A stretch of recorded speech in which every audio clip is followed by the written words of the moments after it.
Greetings, my movie ghouls. Welcome back to day 4 of our 31 Nights of Fright, our Halloween countdown. Tonight, we watched The Blob.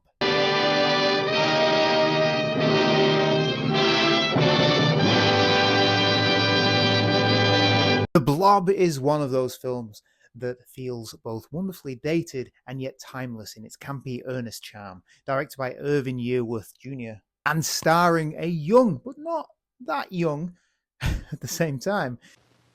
Dave! Doc Hallen's been killed. Doc Hallen, what happened? It's over at his place. You gotta come now. Oh, wait a minute, Steve. Tell us what happened. Well, I'm trying to tell you. Now, this thing had killed the doc. Well, what was it? Stop with it, kid. Steve McQueen in one of his first leading roles. The Blob is a creature feature that somehow mixes horror, sci-fi, and teenage angst into a kooky yet endearing concoction. While the movie definitely has its flaws, it's tough to watch it and not appreciate the low-budget ingenuity and innocent thrills it has on offer. The plot is a meteorite crashes near a small town, and out of it spills a gelatinous, creeping mass that grows larger as it devours everything in its path, from people to pets, furniture, anything organic in its fair game. The local authorities are mostly clueless, leaving a group of teens to try and save the day. It's a classic teenagers versus the monster setup that, while a little predictable by today's standards, it's executed with enough energy to make it enjoyable. What works in this film is that the real star of it is the Blob, the titular creature itself. The effects may seem laughable by today's standards.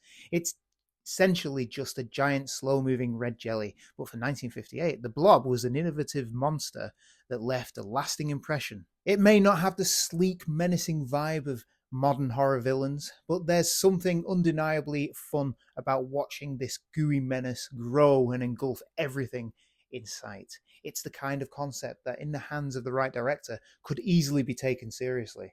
But here, it's more about goofy fun, and that's where the movie succeeds. Steve McQueen as the hero Steve Andrews delivers a solid, if slightly wooden performance, but his youthful charm and earnestness help ground the film in its own little world of 1950s Americana.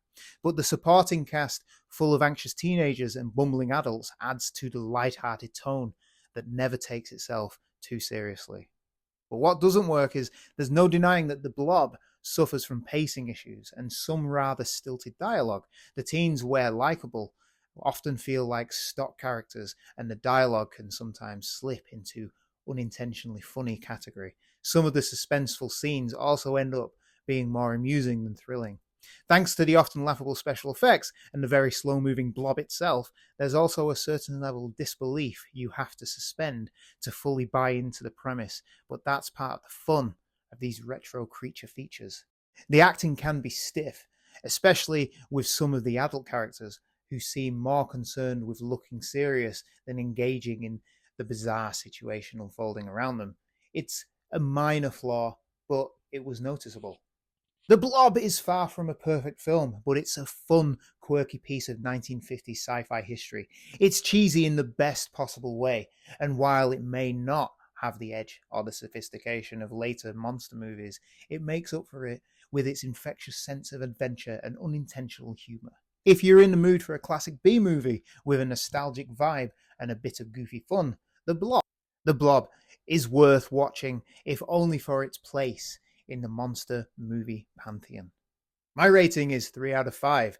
It's campy, it's uneven, slice of 50s horror, and just enough charm to make you smile.